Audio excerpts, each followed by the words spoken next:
láti iléeṣẹ́ BBC Yorùbá òun náà ni a wà nídé àsìkò yìí tẹ́ bá ní àǹfààní láti máa wò wá.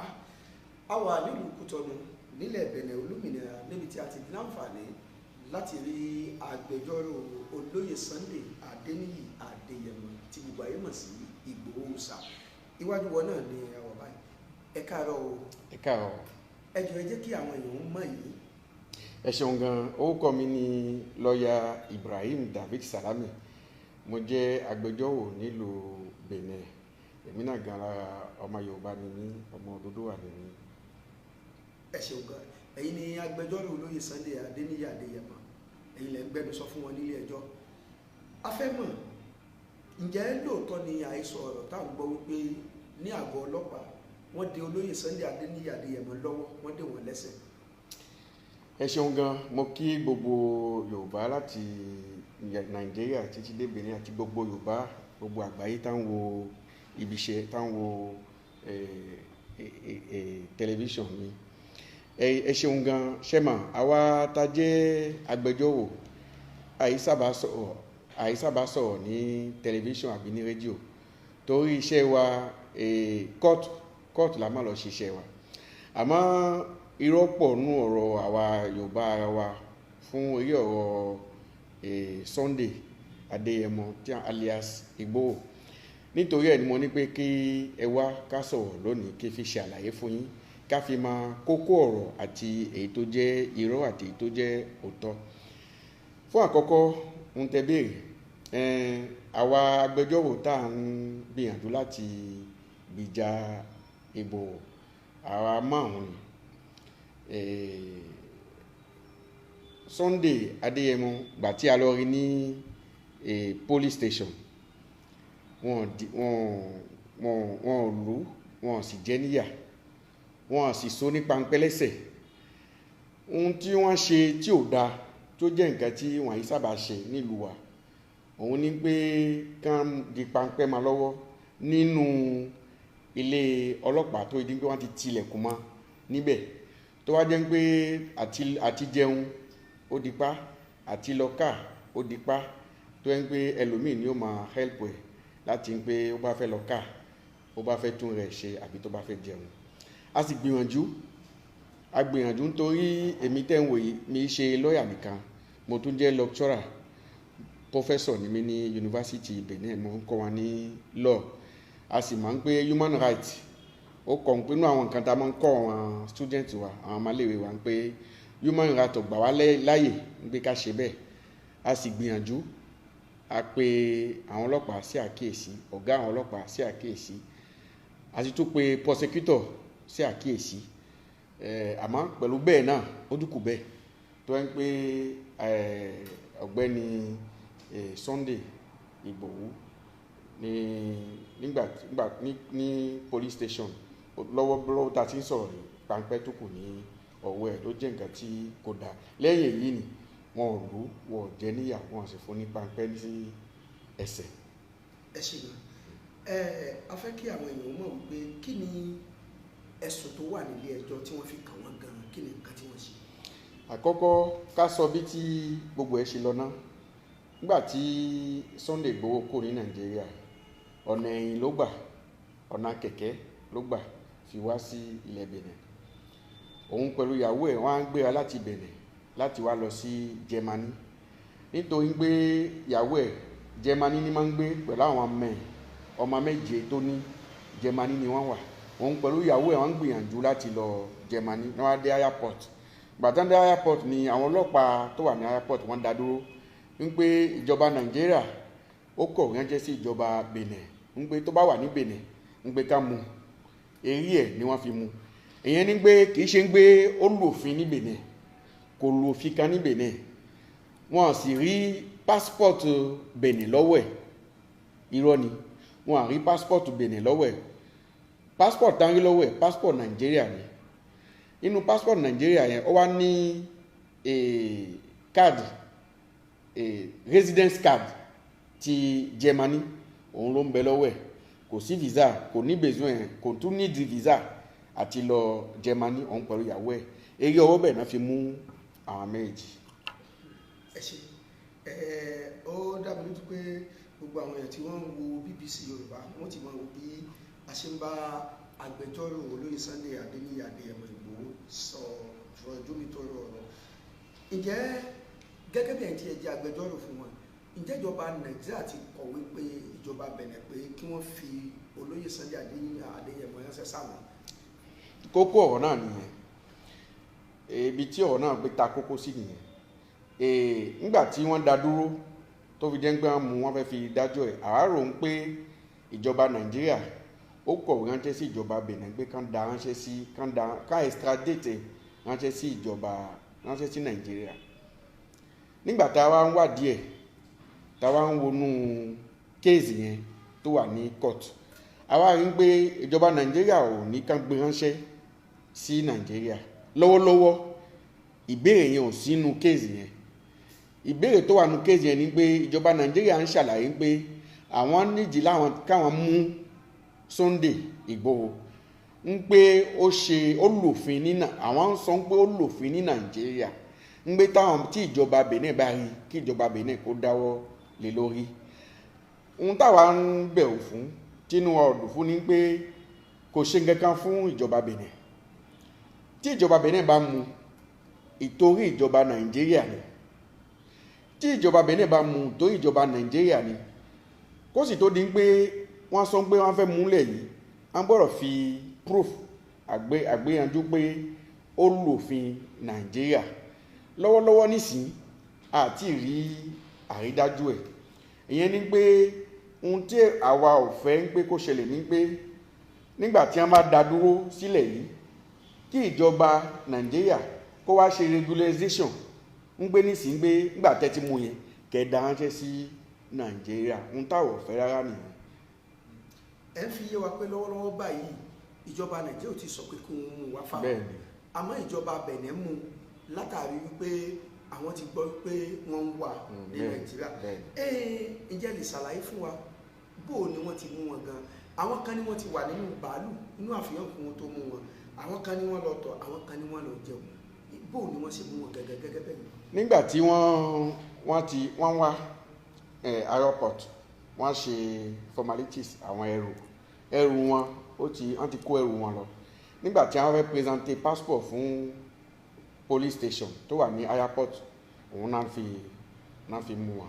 Tó dà ń pé orúkọ wọn ti wà nù engine níbẹ̀ ní wọ́n pe àwọn ọlọ́pàá brigade criminal wá mú wọn, wọ́n fi wá gbé wọn sí brigade criminal nílùú Kútọ̀nù. A gbọ́ pé àṣírí pé wọ́n ti fi ìyàwó wọn sílẹ̀. Lọ́wọ́lọ́wọ́ báyìí ìyàwó wọn tó ní ẹjọ́ kankan níwájú ẹjọ́ wọn, àbí ìyàwó wọn náà tó lẹ́jọ́? Ní àwọn méjì ni wọ́n pè lẹ́jọ́. Ṣẹ́sìmọ̀ nínú judicial practical wa nílẹ̀ yìí, tí wọ́n bá múyàn bẹ́ẹ̀, tí wọ́n bá ṣe ìjọ tán fẹ́ ṣe ní ilé police station, a máa ń lọ́dọ̀ prosecutor. Station mẹ́ta ni. Àkọ́kọ́ a lọ́dọ̀ prosecutor, èkejì a lọ́dọ̀ ohun tá a máa ń pè ní judicial inspection, adájọ́ tí máa ń wádìí case. Tabako ní adájọ́ tó ń wádìí case, a wà lọ àdọ̀ adájọ́ ẹ̀kẹta. Adájọ́ ẹ̀kẹta ni òun ní máa ń gbìyànjú pé ṣé wọ́n gbé sí ẹ̀wọ̀n ni tàbí wọ́n ní fi sẹ́wọ̀n kó tó di pé wọ́n tó dájọ́ ẹ̀. Nígbà tí a dé first station lọ́dọ̀ prosecutor, ẹ̀yẹn la fi máa ń gbé àwọn méjì náà ń pè lẹ́jọ́. La wá sọ ń gbé ní ti ìyàwó èèyàn kan yọ tiẹ̀ kó, nítorí pé ìyàwó ò bá nínú activity ẹ̀ tó fi jẹ́ activist. Ìyàwó ò bá nínú ẹ̀. Tó bá jẹ́ pé ìyàwó náà lò òfin, kò ju òfin pé ó jẹ́ ìyàwó Ìgbòho. Wọ́n sì lè mú yàn torí pé èèyàn jẹ́ ìyàwó èèyàn kan tàbí èèyàn jẹ́ ọmọ èèyàn kan. Ẹni tó bá lò òfin, òun fúnra rẹ̀ ni ó dáhùn fún òfin tí wọ́n bá mú fún. Ìtorí ẹ̀ la fi gbìyànjú pé àwa lọ́ọ̀yà yẹn a gbìyànjú pé kí wọ́n fi ìyàwó yẹn lẹ̀ náà kó tó di pé a lọ àwọn station gbogbo tó kù. Gbàtán sì gbọ́ yẹn sí wa lẹ́nu ní eré station àkọ́kọ́ yẹn, wọ́n fi ìyàwó náà lẹ̀, wọ́n sì gbé passport ẹ̀ fún, ló wá ṣe discharge. Èmi mo ṣe discharge fún, ló wá sign sí pé òun gba passport. Donc òun tiẹ̀ ọwọ́ tiẹ̀ ti tán síbẹ̀. Ìjọba Benin ò tún ní case kan pẹ̀lú ìyàwó ẹ̀. Ẹ ṣeun gan. Gẹ́gẹ́ bí àgbékalẹ̀ òfin kámúyàn láti ìlú kan síbì kan ti ọdún 1994, nígbà tí ìjọ ó ṣeé ṣe pẹ̀lú ẹjọ́ tó wà lẹ̀ ìjọba nàìjíríà láṣẹ láti sọ pé kí wọ́n fi olóyè Sunday Igboho ránṣẹ́ sáwọn òfin yẹn lè ṣiṣẹ́ lórí wọn. ok ohun àlàyé tàṣe ni pé a wà nù cooperation láàrin ìlú méjì tó bá jẹ́ pé èèyàn kan máa lòfin lọ́dọ̀ nílùú kan wọ́n lè dá sí ìlú kejì fún ti bẹ́ẹ̀ ó gbọ́dọ̀ wà láàrin ìlú méjì òfin ó gbọ́dọ̀ wà láàrin ìlú méjì pé tó bá di tí onítèmi bá ṣẹ̀ tó bá wọ́dọ̀ ẹ̀ ó gbé ránṣẹ́ sí mi òun la máa ń pè ní lédè French accord d'extradition convention yẹn gan tó jẹ́ pé wọ́n fi lè gbéyàn kó ní Benin lọ Nàìjíríà kò sínú òfin ẹ̀yẹn wà kò sínú òfin láàrin ìlú méjì donc ó wá dé pé tí àkọ́ yẹn ò bá sí lérí òfin o àti gbé ránṣẹ́ yóò nípa tó bá dé pé àfi tó bá wọnú politics náà a lè wá dáhùn sí torí inú politics yẹn lọ́ọ̀ kò tó ṣe kankan náà mà àmọ́ ńlá bá fẹ́ sọ ti òfin tó bá fẹ́ sọ ti lọ́ọ̀ kò sí accord de coopération convention yẹn láàrin Nàìjíríà àti Benin. tó inú wa dùn lẹ́ẹ̀kan sí BBC Yorùbá ó ní láǹfààní láti máa wò wáyé níbi tí a ti wà ní ìlú Kútọ̀nù nílẹ̀ Benin olómìnira pẹ̀lú agbẹjọ́rò Ibrahim Bámidélé Sàlámì tí wọ́n jẹ́ ìkan nínú àwọn agbẹjọ́rò márùn-ún tó ń gbẹnusọ fún olóyè Sunday Adéníyì Adéyẹmọ tí gbogbo wa mọ̀ sí Ìgbòho Òòṣà. Bákan náà ni agbẹjọ́rò tún jẹ́ ọ̀jọ̀gbọ́n olùkọ́ni nílé ẹ̀kọ́ gíga ti yunifásitì tí wọ́n ń kọ́ wọn ẹ̀kọ́ nípa ìmọ̀ òfin nílé ẹ̀kọ́ yunifásitì ti ilẹ̀ Benin níbí. Ǹjẹ́ àwọn èèyàn tí wọ́n jẹ́ àwọn àgbààgbà Yorùbá bóyá nílẹ̀ àti ní Nàìjíríà ǹjẹ́ wọ́n dìde sí ọ̀rọ̀ yìí láti ṣe àtìlẹ́yìn fún olóyè Sunday Adéníyì Adéyẹmọ? Àwọn tí nílẹ̀ Yorùbá ní gbogbo àgbáyé tí wọ́n ń gbìyànjú láti help Sunday Igboho wọ́n pọ̀ gidi. Mobilization yẹn ó wà ní gbogbo àgbáyé ni, ní Áfíríkà ni, ní Europe ni, ní UK ni, ní USA ni, kódà àwọn tí ń pè wá tán fún wa ní àtìlẹ́yìn wọ́n pọ̀ gidi gan tán fi àdúrà àti àdúrà fi tì wá lẹ́yìn wọ́n pọ̀ gan. Àlàyé tí mo fẹ́ ṣe ni pé ohun tí wọ́n sọ pé ohun tí ìjọba Nàìjíríà ó sọ pé Ìgbòho ṣe ohun tí táwọn pè ní infraction anú òfin mẹ́ta ni wọ́n ní pé ó jẹ̀bi fún kí ṣàlàyé òfin mẹ́ta náà fún òfin àkọ́kọ́ tí wọ́n sọ òun ní pé wọ́n sọ pé Sunday Igboho wọ́n máa ń ṣe traffic ìbọn ogun ìyẹn jẹ́ pé máa ń rọra ìbọn ogun láti lọ kó lọ Nàìjíríà àbí láti ṣe ogun ṣáò. Ìyẹn ni àkọ́kọ́ ó yà wá lẹ́nu accusation ó yà wá lẹ́nu gan. Èkejì wọ́n ní pé ó ń gbìyànjú láti máa jẹ́ kí ìgbòdìyàn kó wà ní ìlú láti dàlúrú ó máa excite àwọn èèyàn láti da Nàìjíríà rú. Ẹ̀kẹta ni pé ó ń tráyè láti pín Nàìjíríà sí méjì àbí mẹ́ta. Ó jẹ́ àwọn mẹ́ta tí wọ́n sọ pé ó ṣe nígbàtí prosecutors ó yọ àwọn òfin àkíní mẹ́ta yẹn jáde. Àwa lọ́yà ajagun gidi a fi ń gbìyànjú láti sọ fún wa pé gbogbo yẹn fake ni gbogbo nǹkan tán sọ torí àwa rí di bí tí alàgbà Sunday Igboho ó ṣe ń ṣe pacifically tí ò gbọ́bẹ tí ò ní àdá tí ò tẹ̀ níbọn níwájú àwọn tí ń gbìyànjú láti ṣe kíni láti sọ Yorùbá di ẹrú kò bọ́ síbẹ̀. Nítorí ẹ̀ ni gbogbo mobilization tó wà ní gbogbo àgbáyé ó yẹ ń pé káwọn àwa Yorùbá àwọn ọmọ Odùduwà kátìlẹ́yìn ká fi gbé bàn kọ́ o kátìlẹ́yìn ká fi jagun kọ́ àmọ́ kátìlẹ́yìn ká máa ń pé èdè Yorùbá pẹ̀lú civilization Yorùbá ó nídìí pé kẹnu wa kókò kí ká fi sọwọ́pọ̀ ká fi jagun ohun tó wà important gidi fáwa tó jẹ́ kókó òun ní pé never a gbọ́dọ̀ jẹ́ kí wọ́n extradite Sunday Igboho sí Nàìjíríà torí tá bá extradite sí Nàìjíríà fún gbogbo nǹkan tó ṣẹ̀ nílé ẹ̀ pẹ̀lú gbogbo bí tí àwọn army ṣe ń dàlámù àfi ń gbé ká gbé ránṣẹ́ fún kú ní gbé ká gbé ránṣẹ́ sí Nàìjíríà tó bá jẹ́ bẹ́ẹ̀ ká kú gbé síbẹ̀ ní ká kú pa ó tún sàn ju ń gbé ká gbé lọ Nàìjíríà kí ká lọ pa bí ẹran donc ìgbìyànjú táwa nìyẹn ìjà táwa ń jà ní ilẹ̀ Benin òun nìyẹn. Ọlọ́run sì fún yín ṣe. Ìbéèrè kan tó wá sí ọ̀pọ̀lọ̀ mi wọ́n ní àwọn èèyàn kan sọ pé inú àwọn ọ̀tá olóyè Sunday Adéyẹmọ àbáwọn kan tí wọ́n súnmọ́ wọn náà ti ń dọ̀nà ẹ̀yìn wá fún ìjọba Benin láti ṣe alátakò pẹ̀lú ẹ̀ ṣé lóòótọ́ ni. mi rí díẹ̀ mi ní mọ̀ ń pa ẹ̀ àmọ́ ó lè jẹ́ bẹ́ẹ̀ nítorí pé ohun tí Sunday Igboho tó dà ní ìgbà ìgbà ayé nìsí kò tó kéré mọ́ ìyẹn ni pé àwọn politics wọn ò fẹ́ ẹni tí ó dà wọ́n láàmú tàbí ẹni tí ó wà gboyè lọ́wọ́ wọn nítorí bẹ́ẹ̀ ó lè jẹ́ bẹ́ẹ̀ ó lè má jẹ́ bẹ́ẹ̀ mi ní mà nípa ìyẹn. lẹ́ẹ̀kan sí yóò wá kẹ́ ẹ jẹ́ kí àwọn èèyàn mọ̀ pé ṣé ìlú Benin ni olóyè Sunday Adéníyì fẹ́ jókòó sí lásìkò tí wọ́n fi mú wọn ni àbí wọ́n ń lọ àlùmọ́ ẹ̀. kò fẹ́ jókòó sí Benin ó ń gbìyànjú láti travel lọ Germany ó ti wà ní airport ó ti gba ticket ó ti wà ní airport òun pẹ̀lú ìyàwó ẹ̀ láti lọ sí Germany òun náà ọlọ́pàá fi dá wọn dúró àmọ́ ńgbà tí ọlọ́pàá ti dá wọn dúró àwa ti ń gbìyànjú lẹ́yìn pé a mọ̀ pé Nàìjíríà ò tí béèrè pé kí wọ́n dá padà sí Nàìjíríà àwa ti ń gbìyànjú ká fi béèrè ìwé ilẹ̀ yìí tí ó fi jẹ́ refugee ìmọ̀ bí ẹ máa sọ ní refugee ní Benin kán fi jẹ́ pé kò ní wàhálà láti gbélẹ̀ yìí nítorí ẹ̀ ní ìgbìyànjú yẹn làwa tún gbà lẹ́yìn pé wọn àti ìjẹ́ kó lọ Germany.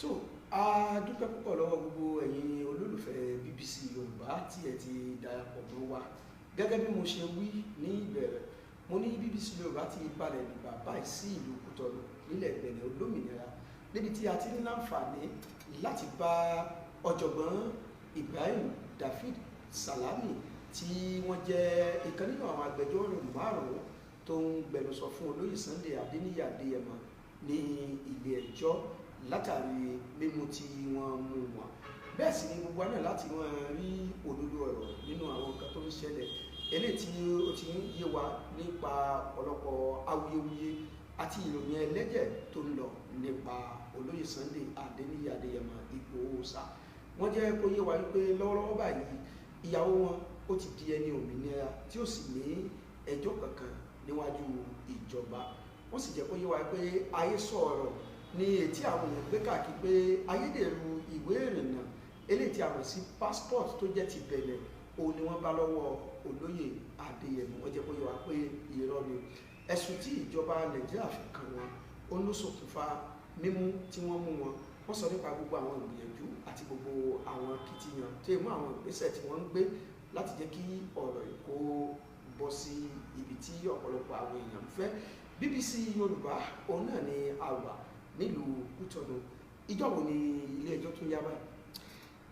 nísìnyí Monday látò padà sí court tàbá padà sí ní court ní Monday yẹn níkẹyìn pé a ti ṣe first station tí mo sọ fún níwájú prosecutor àtọ̀ àpadà síwájú jury description ló jẹ́ judge tí máa ń ṣe ìwádìí níkẹyìn tàbá kò níwájú judge tí máa ń ṣe ìwádìí á lọ wájú judge tí máa ń ṣe ìgbìyànjú pé wọ́n gbé sí ẹ̀wọ̀n tàbí wọ́n ní gbé sí ẹ̀wọ̀n èyí bí a ṣe wà ní bá ṣe fẹ́ èyí ọwọ́ tó dúró sí nìyẹn èyí ọwọ́ tí a tún fẹ́ fi mú ní Monday ni mo ṣàlàyé fún yín yẹn. Ìjẹ́ sọ ṣeéṣe kí ìgbésẹ̀ ìpele méjì tó kù kó parí níjọ́ Monday. Dandan yóò parí níjọ́ Monday lágbára Ọlọ́run tí ilẹ̀ Monday tó ṣú àmà tó bá dé pé ìjọba Benin ó gbìyànjú láti mú dúró sí Benin ni ó gbìyànjú láti dájú ẹ̀ ni tàbí ó gbìyànjú láti filẹ̀ lágbára Ọlọ́run ní agbára Èdùmàrè ní Monday àmà nípa rẹ̀. Kí ni nǹkan tẹ́ wá lè sọ fún gbogbo àwọn tí ó ń dúró fún irú àwọn ọmọlẹ́yìn ẹ̀ tí wọ́n ti ẹlòmíì fẹ́ wá sí ilé ẹjọ́ níjọ́ náà, kí ni ìmọ̀ràn tẹ́ ní tẹ́ fẹ́ sọ fún wọn? Ohun tẹ́mi fẹ́ sọ fún wọn ni pé ní Thursday yẹn ta fi lọ ní court, àwọn Yorùbá Nàìjíríà àti Benin wọ́n pọ̀ gan-an táwọn kóòtù yẹn. Mo sì á ń ṣàlàyé fún wọn pé bá ṣe ń ṣe yẹn ò dáa, bí wọ́n ṣe ń lọ tábọ̀ tí wọ́n pọ̀ tí wọ́n ń wálé ẹjọ́ yẹn kò dáa. Kó ní kálukú gbélé ẹ̀, kó ní kálukú ṣe sùúrù kó gbélé ẹ̀, kó fi àwa tí a nígbìyànjú la mọ iṣẹ́ wa ṣe ká fi wálẹ̀ ká ṣiṣẹ́ wa ní ìrọ̀rùn, ká má dí wa lọ́wọ́. Torí nígbà tí wọ́n bá ti ń sọ pé ẹni tí à ń gbìjà ẹ̀ ń gbìyànjú láti pe ogun wá sílùú, táwọn náà tó wá ń ṣe bẹ́ẹ̀ tíyàn tó wá ń pọ̀ ní kóòtù, kò tún dáa, kò jẹ́ nǹkan tí yóò help Sunday Igboho láti yọ ọ̀rọ̀ ẹ̀ kó nu ilé kóòtù. Donc kó ní kálukú gbélé ẹ̀, kó máa fi àdúrà fi tì wá lẹ́yìn kí Ọlọ́run kó fún wa ṣe. Ẹ ṣeun. Àwọn èèyàn bẹ̀rẹ̀ pé olóyè Sunday Adéníyì fẹ́ sá lọ lágbà tí wọ́n dá wàhálà lẹ̀. Ṣé lóòótọ́ wọ́n fẹ́ sá lọ ni àbí wọ́n kàn fẹ́ lọ, wọ́n ní wọ́n fẹ́ sá lọ àlùmáyé ni? Ṣé lóòótọ́ ni wọ́n fẹ́ sá lọ sí Germany? Àkọ́kọ́ ohun tí ó sọ ni pé tí ẹ bá wà ní ìlú yín táyò bá gbà yín, kàbí ń pé ẹ̀hún bà yín pé láti ń gbé ká pa yín, tẹ bá rí bìkan ẹ̀ sá lọ. Ta ló lè bá sọ ọ̀rọ̀ yẹn pé wọ́n gbìyànjú láti pa ẹ́, orí kú sójú báyìí, àwọn àbúrò ẹ kú, kíní dráìvà ẹ wọ́n pa, a rí fọ́tò, a rí fídíò tí ẹ̀jẹ̀ dànù. Ta ló rí kú tí ò sá? Tó bá sá ó yẹ kó àgbò tó fẹ̀ yìnrìn lọ ni, ó yẹ kó lọ mágbára wá. Òun ló fi gbọ̀nà yìí fi wá Benin láti wá lọ Germany tó ń lọ ìlú títí máa ń lọ tẹ́lẹ̀ rí, bí ibẹ̀ ni ìyàwó ẹ̀ wà, àwọn ọmọ ẹ̀ ibẹ̀ náà wà. Ó wà correct pé kó padà sí Germany kó fi lọ ṣe àwọn activity yẹn. Ẹ ṣeun gan, inú wa dùn púpọ̀ kó tó di pé a kàdé ilẹ̀, ẹ tún jẹ́ kó ẹ bá fi dáhùn ìròjú pé olóyè Sunday sì tún wà ní àhámọ́ ọlọ́pàá, yóò sì lọ kóòtù. Torí títí dìsìn àṣà àwọn kan tí wọ́n ń pè láàárọ̀ ìdìsìn, èèyàn tó ti pè mí ti lé ní ogún pé ó ti lọ, àwọn ti rí ní bọ́dà, àwọn ti rí ní frontier. Ẹ jẹ́ káwọn èèyàn mọ̀. Níbi táwa yìí Kútọ̀run láwà, ilé iṣẹ́ mi lẹ́wà ń bí, police station 1 kilometre ló wà sí ilé iṣẹ́ mi. Ó kù mbẹ̀ Sunday Igboho, ó kù ní ọwọ́ police station ní Kútọ̀run, kò tí kò ní Benin. Tí a bá tó ní ọ̀rọ̀ mi BBC Yorùbá ó tó máa kàn sí yín. Tó a dúpẹ́ lọ́wọ́ gbogbo ẹ̀yin olólùfẹ́ ojúlé-iṣẹ́ BBC Yorùbá, gẹ́gẹ́ bí gbogbo yín náà ṣe mọ̀ tí ẹ láǹfààní láti wò wá látàárọ̀. Ìlú Kútọ̀run lórílẹ̀-èdè Benin Olawa, níbi tí a ti wà níwájú amòfin tí wọ́n jẹ́ ọ̀jọ̀gbọ́n olùkọ́ni nílé ẹ̀kọ́ gíga yunifásitì, amòfin Ibrahim David Salami, tí wọ́n jẹ́ ìkan nínú àwọn agbẹjọ́rò márùn-ún tó ń gbẹnusọ fún olóyè Sunday Adéníyì Adéyẹmọ tí gbogbo ayé mọ̀ sí Ìgbòho Òòṣà. Wọ́n fi dá wa lójú wípé lọ́wọ́lọ́wọ́ báyìí wọ́n sì ń bẹ ní àhámọ́ àwọn ọlọ́pàá, èyí tó túmọ̀ sí pé wọ́n lọ ilé ẹjọ́ lọ́jọ́ Ajé tó ń bọ̀. Wọ́n ní ìpele mẹ́ta ni ẹjọ́ ọ̀hún gbà wọ́n. Ìpele àkọ́kọ́ ó ní kí ẹni tó fi ẹ̀sùn kàn wọ́n kó sọ tí ó fẹ̀sùn kàn wọ́n fún. Ìpele kejì ó ní kí adájọ́ olùwádìí kó ṣèwádìí pé ẹ̀sùn tí wọ́n fi kàn wọ́n ṣé lóòótọ́ ni, ṣé irọ́ ni. Ìpele kejì nù. Ìpele ẹlẹ́ẹ̀kẹta ní kí adájọ́ dá pé ẹ̀sùn tẹ́ fi kàn wọ́n lẹ́yìn ìwádìí a rí pé kò fẹsẹ̀ múlẹ̀ kó máa lọ lé. Ìpele mẹ́ta wọ́n ti yanjú ìpele àkọ́kọ́. Ìpele kejì náà ni méjì tó kù ni wọ́n mẹ́nubà ní ọjọ́ Ajé, eléyìí tí wọ́n nígbàgbọ́ pé yóò yanjú níjọ́ náà. Wọ́n sì rọ gbogbo ẹ̀yin ènìyàn pé àdúrà ní kẹ́ máa fi ran olóyè Sunday Adéníyì Adéyẹmọ tí gbogbo ayé mọ̀ sí Ìgbòho Òòṣà lọ́wọ́. Bákan náà ni wọ́n jẹ́ kó yé wa wípé iléeṣẹ́ wọn tí BBC Yorùbá wà lọ́wọ́lọ́wọ́ ẹ̀ kò ju kìlómítà kan sí àgọ́ ọlọ́pàá tí olóyè Sunday Adéníyì Adéyẹmọ wà, ẹ̀yìn iléeṣẹ́ wọn ni ó wà. Pẹ̀lú òkú Ọlọ́run bá bí ó bá sì jẹ́ ikọ̀ iléeṣẹ́ BBC Yorùbá á tún máa fi tó yín létí. Torí yín ni BBC Yorùbá fi balẹ̀ sílùú Kútọ̀run nílẹ̀ Benin olómìnira. A dúpẹ́ púpọ̀ lọ́wọ́ yín, ẹ ṣeun gan.